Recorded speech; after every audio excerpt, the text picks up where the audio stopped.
Hi hello friends, എല്ലാ മാന്യപ്രേക്ഷകർക്കും മഴത്തോരു മുൻപേടെ വരാൻ പോകുന്ന ഒരു പുതിയ എപ്പിസോഡിന്റെ കഥയിലേക്ക് സ്വാഗതം. അപ്പൊ നമ്മുടെ വീഡിയോ ആദ്യമായിട്ട് ആരെങ്കിലും കാണുന്നുണ്ടെങ്കിൽ വീഡിയോ ഇഷ്ടമാണെന്ന് വെച്ചാൽ ഒന്ന് ലൈക്കും ഹൈപ്പും ചെയ്ത് സപ്പോർട്ട് ചെയ്ത് കൂടെ കൂടണം. അങ്ങനെ അലീനയെ കുളത്തുപുഴയിലാക്കി ബാലചന്ദ്രൻ മടങ്ങി എത്തിയിരിക്കുകയാണ് കേട്ടോ. നെടുമ്പുരയ്ക്കൽ വീട്ടിലേക്ക് കയറുമ്പോൾ തന്നെ ബാലചന്ദ്രൻ ആകെ ഒരു ശൂന്യത അനുഭവപ്പെടാണ് കേട്ടോ. അലീന ഒരാൾ പോയെങ്കിലും ആ വീട്ടിൽ ആരും ഇല്ലാത്ത അവസ്ഥയായിരുന്നു കേട്ടോ. അലീന ഉണ്ടായിരുന്നപ്പോൾ ആ ജീവിതത്തിന് ഒരു രസവും ഒരു സന്തോഷവും ഒക്കെ ബാലചന്ദ്രൻ അനുഭവപ്പെട്ടിരുന്നു. പക്ഷെ തന്റെ 3 മക്കളെയും തനിക്ക് തിരിച്ചു നൽകിയിട്ടാണ് അലീന പോയത് എന്നൊരു സന്തോഷം ബാലചന്ദ്രനുണ്ട്. തന്റെ കൂടെ എന്തിനും ഏതിനും കൂട്ടുനിൽക്കുന്ന 3 മക്കളെയാണ് തനിക്ക് കിട്ടിയത്. ഇത്രയും കാലം താൻ എന്തു പറയുന്നു, എന്തു ചെയ്യുന്നു എന്നൊന്നും നോക്കാതെ താൻ പറയുന്നത് അനുസരിക്കാതെ നടന്നിരുന്ന മക്കളായിരുന്നു ബാക്കി 2 പേരും. കൃഷ്ണമോള് മാത്രമായിരുന്നു തനിക്ക് കൂട്ടായിരുന്നത്. പക്ഷെ അലീന വന്നതിനു ശേഷം അവൾ തന്റെ 3 മക്കളെയും തനിക്ക് നൽകിയിട്ടാണ് പോയതെന്ന സന്തോഷം ബാലചന്ദ്രൻ ഉണ്ടായിരുന്നു. അങ്ങനെ മനസ്സിൽ അലീനയെ വിചാരിച്ചുകൊണ്ട് തന്നെ നെടുമ്പുരയ്ക്കൽ വീട്ടിലേക്ക് ബാലചന്ദ്രൻ കയറുകയാണ്. പക്ഷെ ബാലചന്ദ്രൻ വരുന്നതും ഒരാൾ അവിടെ കാത്തിരിക്കുന്നുണ്ടായിരുന്നു. മറ്റാരുമല്ല, അത് നമ്മുടെ വൈജയന്തിയാണ്. അലീനയ്ക്ക് കൊടുത്തയച്ച സ്വർണത്തിന്റെയും വസ്ത്രത്തിന്റെയും എല്ലാം കണക്കുകൾ ചോദിക്കാനും പറയാനും അതിന്റെ പേരിൽ ഒരു വഴക്കുണ്ടാക്കാനും കാത്തിരിക്കുകയായിരുന്നു വൈജയന്തി വിചാരിച്ച പോലെ തന്നെ വൈജയന്തി ബാലചന്ദ്രനോട് ചോദിക്കുന്നുണ്ട്. ബാലചന്ദ്രൻ ഒന്ന് നിന്നേ, എനിക്ക് കുറച്ച് കാര്യങ്ങൾ ചോദിക്കാനുണ്ട്. ബാലചന്ദ്രൻ മുറിയിലേക്ക് പോകുന്നതിന് മുന്നേ വൈജയന്തി പറഞ്ഞു, എന്താ നിനക്ക് അറിയേണ്ടത്?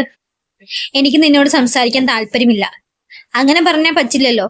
ഈ വീട്ടിൽ താമസിക്കുമ്പോൾ ഈ വീട്ടിലുള്ള കാര്യങ്ങളൊക്കെ അറിയും, അങ്ങോട്ടും ഇങ്ങോട്ടും സംസാരിക്കൊക്കെ വേണ്ടി വരും. എനിക്ക് നിന്നോട് വഴക്കിടാൻ താല്പര്യമില്ല, അതുകൊണ്ടാണ് നിന്നോട് സംസാരിക്കാൻ താല്പര്യമില്ല എന്ന് പറയുന്നത്. എന്തെങ്കിലും പറയാനുണ്ടെങ്കിൽ മക്കളോട് പറഞ്ഞാൽ മതി, അവരെന്നോട് പറയും. അങ്ങനെ ഒരു മീഡിയേറ്ററിന്റെ ആവശ്യം എനിക്കില്ല. എനിക്ക് എന്തെങ്കിലും പറയാനുണ്ടെങ്കിൽ അത് ബാലചന്ദ്രന്റെ മുഖത്ത് നോക്കി പറയാൻ എനിക്കൊരു മടിയില്ല. ഞാൻ പറയുന്നത് കേട്ടിട്ട് ബാലചന്ദ്രൻ മുകളിലേക്ക് പോയാൽ മതി. എന്താ നിനക്ക് വേണ്ടത്? എന്താ പറയേണ്ടത് വെച്ചാൽ എന്തെങ്കിലും ഉണ്ടെങ്കിൽ പറഞ്ഞു തൊലയ്ക്ക് എന്നും പറഞ്ഞ് ബാലചന്ദ്രൻ ദേഷ്യപ്പെടുന്നുണ്ട്. അപ്പോഴേക്കും മുറിയിൽ നിന്ന് 3 മക്കളും വരുന്നുണ്ട് കേട്ടോ. എന്തിനാ ബാലചന്ദ്രൻ എന്നോട് ഇങ്ങനെ ദേഷ്യപ്പെടുന്നത്? ഞാനൊരു കാര്യം ചോദിക്കാനുണ്ടെന്നല്ലേ പറഞ്ഞുള്ളൂ. അതിനെങ്ങനെ എന്തിനാ എന്നോട് ചാടിക്കളിക്കുന്നത്? എന്താ അമ്മേ പ്രശ്നം? എന്താണ്? അമ്മ അച്ഛൻ വന്നപ്പോഴേക്കും തുടങ്ങിയോ? എന്താടി ഞാൻ തുടങ്ങിയത്? ബബിതയോട് വൈജയന്തി കയർത്ത് ചാടുന്നുണ്ട് കേട്ടോ. പിന്നെ അച്ഛൻ ഇപ്പൊ വന്ന് കയറിയല്ലുള്ളൂ. അലിനി ചേച്ചിയുടെ വിശേഷങ്ങളൊന്നും ഞങ്ങൾ ചോദിച്ചോട്ടെ. അതിനു മുന്നേ അമ്മ എന്തിനാ ഇങ്ങനെ അച്ഛനോട് ദേഷ്യപ്പെടുന്നത്? നിങ്ങൾ അലിനി ചേച്ചിയുടെ വിശേഷങ്ങൾ ചോദിക്കാതിരിക്കുക എന്തോ ചെയ്തോ. പക്ഷെ എനിക്ക് ചോദിക്കാനുള്ള കാര്യങ്ങൾ ഇപ്പൊ തന്നെ അറിയണം. എന്താ അമ്മയ്ക്ക് അറിയേണ്ടത്? അച്ഛൻ അലീന ചേച്ചിക്ക് കൊടുത്ത സ്വർണത്തിന്റെയും വസ്ത്രത്തിന്റെയും കണക്കല്ലേ അമ്മയ്ക്ക് അറിയേണ്ടത്? അതിപ്പോ അച്ഛനോട് ചോദിക്കേണ്ട ആവശ്യമില്ല. അച്ഛൻ രഹസ്യമായിട്ട് കൊടുത്തതൊന്നല്ലല്ലോ. ഞങ്ങളുടെ മുന്നിൽ വെച്ച് ഞങ്ങളുടെയും കൂടി സമ്മതത്തോടെയാണ് അലീന ചേച്ചിക്ക് കൊടുക്കേണ്ടതെല്ലാം അച്ഛൻ കൊടുത്തത് കുറഞ്ഞു പോയി എന്ന് മാത്രമേ ഞങ്ങൾക്ക് തോന്നിയിട്ടുള്ളൂ എന്ന് കൃഷ്ണമോളും പറയുന്നുണ്ട്. ഓ, അപ്പൊ അതാണ് പ്രശ്നമല്ലേ? അതിനാണോ ഈ വിചാരണയൊക്കെ? അത് തന്നെയാണ് പ്രശ്നം. ഇത്രയും കാലം ഇവിടെ എത്ര വേലക്കാരികൾ വന്നു നിന്നു, അവർക്കൊന്നും കൊടുക്കാത്ത അത്രയും പ്രാധാന്യം 15 ലക്ഷം രൂപയെ നിങ്ങൾ എന്തിനു വേണ്ടിയിട്ട് അവൾക്ക് ചെലവാക്കിയത്? അതിനൊരു കാരണം വേണമല്ലോ. ഒരു കാരണവുമില്ലാതെ ഇത്രയും പൈസ അവൾക്ക് പൈസയുടെ സ്വർണവും വസ്ത്രങ്ങളും അവൾക്ക് കൊടുത്തയക്കേണ്ട ആവശ്യകത എന്തായിരുന്നു? അതിപ്പോ നിന്നെ ബോധിപ്പിക്കേണ്ട ആവശ്യം എനിക്കില്ല. എന്റെ പണം എന്റെ ഇഷ്ടത്തിന് ഞാൻ ചെലവാക്കും. എനിക്ക് ഇഷ്ടമുള്ളവർക്ക് ഞാൻ കൊടുക്കും. അതൊന്നും നിന്നെ ബോധിപ്പിക്കേണ്ട ആവശ്യം എനിക്കില്ല. നീ നിന്റെ പണം നിന്റെ ഇഷ്ടത്തിനല്ലേ ചെലവാക്കുന്നത്. അതുപോലെ ഞാൻ അധ്വാനിച്ച പണം എനിക്ക് ഇഷ്ടമുള്ള പോലെ ഞാൻ ചെലവാക്കും. അങ്ങനെ പറ്റില്ലല്ലോ. നിങ്ങളുടെ ഈ നിൽക്കുന്ന 3 മക്കൾക്കും കൂടി അവകാശപ്പെട്ട പണം നിങ്ങൾ ഒരു പഴച്ചുകൾക്ക് കൊണ്ടുപോയി കൊടുത്തത്. അത് കേൾക്കുന്നതും ബാലചന്ദ്രന് കലി കയറി വരുന്നുണ്ട് കേട്ടോ. 15 ലക്ഷം രൂപ എന്ന് പറഞ്ഞാൽ എന്താ ചെറിയ പൈസയൊന്നും അല്ലല്ലോ. അതിൽ നിങ്ങളുടെ 3 മക്കൾക്ക് അവകാശമുണ്ട്. അവർക്കുള്ള പൈസയാണ് നിങ്ങൾ ഏതോ ഒരു പെൺകുട്ടിക്ക് കൊണ്ടു കൊടുത്തത്. ആരോ പിഴച്ച് ഏതോ അനാഥാലയത്തിൽ വളർന്ന ഒരു തെണ്ടിക്ക്. വൈജയ്, നിന്നോട് സംസാരിക്കാൻ ഞാനില്ലെന്ന് ഞാൻ നിന്നോട് പലവട്ടം പറഞ്ഞു. ഞാൻ ആ സ്വർണം വസ്ത്രങ്ങളും അവൾക്ക് കൊടുത്തതിൽ നിന്റെ ഈ 3 മക്കൾക്കും എന്റെ കൂടെയുള്ള ഈ 3 മക്കൾക്കും ഒരു പ്രശ്നവുമില്ല. പിന്നെ നിനക്ക് മാത്രം എന്താ ഇത്ര പ്രശ്നം? ഇനി നിനക്ക് എന്തെങ്കിലും പ്രശ്നം ഉണ്ടെങ്കിൽ തന്നെ അത് എന്നെ ബാധിക്കുന്ന കാര്യമല്ല. ഞാൻ കൊടുത്തത് എന്റെ മകൾക്കാണ്. എന്റെ മകളെ പോലെ ഞാൻ കാണുന്ന ഒരു പാവം പെൺകുട്ടിക്കാണ് ഞാൻ കൊടുത്തത്. അതിൽ എനിക്ക് ലേശം കുറ്റബോധം ഒരു കുഴപ്പം തോന്നുന്നില്ല. അവൾ ഈ വീട്ടിന് വേണ്ടി ചെയ്ത കാര്യങ്ങൾ ഓർക്കുമ്പോൾ അത് കൊടുത്തത് കുറഞ്ഞു പോയി എന്ന് മാത്രമേ എനിക്കുള്ളൂ. ഇത്രയും പറഞ്ഞുകൊണ്ട് ബാലചന്ദ്രൻ കയറി പോകാൻ നിൽക്കുമ്പോൾ വൈജയന്തി പിന്നെയും പറയുന്നുണ്ട്, ഓ നിങ്ങൾ കൊടുത്തോ? നിങ്ങൾ ഇനിയും കൊടുക്കും. ഇന്നലെ അവളെ കൊണ്ടാക്കാൻ പോയതല്ലേ, എന്നിട്ട് നിങ്ങൾ മടങ്ങി വരുന്നത് ഇന്നല്ലേ?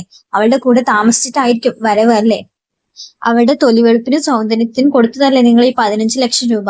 അതുപോലെ ഈ കുട്ടികളെയും പറ്റിച്ചിട്ട് നിങ്ങൾ അവളെ എവിടെയെങ്കിലും കൊണ്ടേ പാർപ്പിച്ചതാണെന്ന് ആർക്കറിയാം. ഇനി ഇടയ്ക്കിടയ്ക്ക് പോയി കാണാനും എല്ലാത്തിനും സൗകര്യമായല്ലോ. ആരും ഒരു കുറ്റത്തിനും ഉണ്ടാവില്ലല്ലോ, ആരും സംശയിക്കുകയില്ല. പറയുമ്പോ എന്താ, അവൾ ഇവിടുന്ന് പോയി എനിക്ക് വേണ്ടി, ഞാൻ ഇങ്ങോട്ട് വരാൻ വേണ്ടി അവൾ ഈ വീട് വിട്ട് പോയി. എവിടേക്കാ പോയി, എന്തിനാ പോയി, എവിടെ കൊണ്ടാക്കി എന്നൊന്നുമില്ല. എന്നിട്ട് ഇന്ന് തിരിച്ചു വന്നിരിക്കുക അത്രേ. ഒരു ദിവസം അവളുടെ കൂടെ കഴിഞ്ഞിട്ട് ഇന്ന് തിരിച്ചു വന്നിരിക്കുക. അവള് വല്ല ഹോട്ടൽ മുറിയിൽ താമസിപ്പിച്ചിട്ടായിരിക്കും വരവ്. അത് കേട്ടതും ബാലചന്ദ്രൻ തിരിച്ചിറങ്ങി വരാൻ നോക്കുകയാണ് കേട്ടോ. അപ്പൊ രോഹിത്തിന് കാര്യം മനസ്സിലായി. അച്ഛന് നല്ല ദേഷ്യം വരുന്നുണ്ടെന്ന് പറയാണ്, മനസ്സിലാവുന്നുണ്ട് കേട്ടോ. അപ്പൊ രോഹിത് വേഗം അമ്മേനെ പിടിച്ചു മാറ്റാൻ ശ്രമിക്കുന്നുണ്ട്. അമ്മയൊന്ന് നിർത്തൂ, അമ്മയുടെ ദുഷിച്ച നാവ് വെച്ചിട്ട് ഒന്നും പറയാതിരിക്കൂ. അച്ഛനൊരു ഹാർട്ട് പേഷ്യന്റ് ആണെന്നുള്ള കാര്യം അമ്മയ്ക്ക് അറിയില്ലേ? എന്തിനാ ഇങ്ങനെ അച്ഛനെ അലീന ചേച്ചി പറ്റി ഇങ്ങനെ ഓരോന്ന് പറഞ്ഞുണ്ടാക്കുന്നത്? നിനക്കതൊന്നും മനസ്സിലാവില്ലടാ. എനിക്ക് മനസ്സിലാവും. ഞാൻ അയാളുടെ ഭാര്യയാണ്. അയാൾ ഈ കാട്ടിക്കൂട്ടുന്നതിന്റെ ഇപ്പൊ പിന്നെയും ആ മുകളിലത്തെ മുറിയിലേക്ക് തന്നെയല്ലേ ഇതിന്റെ അച്ഛൻ കയറി പോകുന്നത്. അതിന്റെയൊക്കെ അർത്ഥം എന്താ? അയാൾക്ക് എന്നെ വേണ്ട. എന്നെക്കാളും അയാൾക്ക് വേണ്ടത് ആ അലീനേനെ ആയിരുന്നു. ഇതിന്നൊക്കെ ഞാൻ എന്താ മനസ്സിലാക്കേണ്ടത്? അപ്പൊ എന്റെ വായിന്ന് ഇതൊക്കെ വരുള്ളൂ. നിങ്ങൾക്കൊക്കെ അവള് പുണ്യവതിയാണല്ലോ, ഞാൻ മാത്രമാണല്ലോ ദുഷ്ട. അതങ്ങനെ തന്നെ ഇരിക്കട്ടെ, ഒക്കെ കാലം തെളിയിക്കും. ഇതോ ഇങ്ങനെയൊന്നും തീരില്ല. ഇത് ഇനിയും നീണ്ടു പോവുകയുള്ളൂ. അവള് കാരണം ഈ കുടുംബം നശിച്ചത്. അവൾ പോയിട്ട് ഈ കുടുംബം നന്നാവുമെന്ന് എനിക്ക് തോന്നുന്നില്ല. ഇന്ന് പെറുപുറത്തെ വൈചേന്തി പോവാൻ നിൽക്കുമ്പോ ബാലചന്ദ്രന് നല്ല ദേഷ്യം വരുന്നുണ്ട് കേട്ടോ. നീ എങ്ങോട്ടാടി പോകുന്നത്? നീ കുറെ പറഞ്ഞല്ലോ. നീ ആരെ കുറിച്ച് ഇതൊക്കെ പറഞ്ഞത്? നിനക്കറിയോ അവൾ ആരാണെന്ന്? നിനക്കറിയണ്ടേ അവൾ ആരാണെന്ന്? അവളെ ഞാൻ എങ്ങോട്ടാ കൊണ്ടുവിട്ടത് നിനക്കറിയണോ? നീ എന്തൊക്കെയാ പറഞ്ഞത്? എന്റെ മകളെ പോലെ ഞാൻ കാണുന്ന ഒരു പെൺകുട്ടിയാണത്. അവൾ 23 വർഷം ആ അനാഥാലയത്തിൽ ജീവിച്ചത് എങ്ങനെയാണെന്ന് അവൾക്ക് മാത്രമേ അറിയൂ. എന്നിട്ട് അവൾ ഇവിടെ വന്നിട്ട് എന്താ അവൾക്ക് കിട്ടിയത്? ഒരു അനാഥയാണെന്ന് പരിഗണനെങ്കിലും നിങ്ങൾ ആരെങ്കിലും അവൾക്ക് കൊടുത്തിട്ടുണ്ടോ?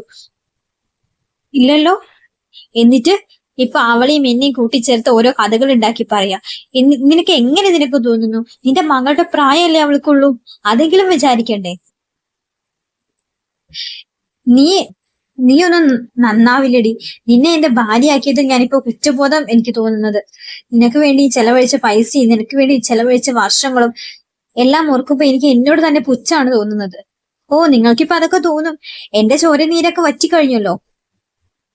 ഇപ്പൊ നിങ്ങൾക്ക് ചോര നീരുള്ള പെൺകുട്ടികളെയാവും വേണ്ടത്.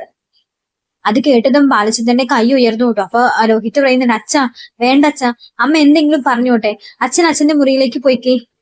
അച്ഛൻ ഇത്രയും ദൂരം യാത്ര ചെയ്ത് വരല്ലേ, പോയി വിശ്രമിച്ചോളൂ. അമ്മ പറയുന്നത് പറഞ്ഞോട്ടെ. ഓ, ഇപ്പൊ എല്ലാവരും ഒറ്റക്കെട്ട്, ഞാൻ മാത്രം ഒറ്റ. ആയിക്കോ. എന്താ അച്ഛാ ആയിക്കോ. അമ്മയൊന്ന് നിർത്തൂ. അമ്മയുടെ വായിൽ ഇതല്ലാതെ ഒന്നും വരില്ലേ. അമ്മ ഒരു അംഗത്തിന് പുറപ്പെടുത്ത് തന്നെ വന്നിരിക്കുകയാണല്ലേ. ഓ, എന്താ ഇങ്ങനെ ആയത്? എന്താ പറഞ്ഞു തലയിൽ കൈവച്ച് ബബിതയുടെ കാര്യം നോക്കി പോകുന്നുണ്ട്. അപ്പൊ കൃഷ്ണമോളും പറയുന്നുണ്ട്, അച്ഛൻ മുറിയിലേക്ക് ചെന്നേക്ക്. ഇനി ഇതൊക്കെ എന്നും കേൾക്കേണ്ടതായിരിക്കും. അതും പറഞ്ഞ് അച്ഛന്റെ BP കൂട്ടി വെറുതെ ടെൻഷൻ ആവണ്ട. അച്ഛന്റെ ആരോഗ്യം നോക്ക്. അമ്മയ്ക്ക് പറയാനുള്ളത് അവിടെ നിന്ന് പറഞ്ഞോട്ടെ. നമ്മൾ അതിന് കാതു കൊടുക്കാതിരുന്നാ മതി. അച്ഛൻ പോയിക്കെ എന്ന് പറഞ്ഞുകൊണ്ട് രോഹിത്തും കൃഷ്ണമോളും ചേർന്ന് ബാലചന്ദ്രന്റെ റൂമിലേക്ക് പറഞ്ഞയക്കുന്നുണ്ട്. ഇതൊക്കെ കണ്ട് ആകെ ദേഷ്യം വന്നിട്ട് തന്നെയാണ് കേട്ടോ വൈജയന്തി അവിടെ നിൽക്കുന്നത്. വൈജയന്തി ഒന്ന് നോക്കുകൂടി ചെയ്യാതെ രോഹിത്തും കൃഷ്ണജിയും അവരുടേതായിട്ടുള്ള കാര്യങ്ങളിലേക്ക് തിരിഞ്ഞു പോകുന്നുണ്ട് കേട്ടോ. അപ്പൊ ഇത് അടുത്ത് തന്നെ വരാൻ പോകുന്ന ഒരു എപ്പിസോഡാണ്. വീഡിയോ ഇഷ്ടമാണെന്ന് വെച്ചാൽ എല്ലാവരും ലൈക്ക് ചെയ്യണം, സബ്സ്ക്രൈബ് ചെയ്യണം. താങ്ക്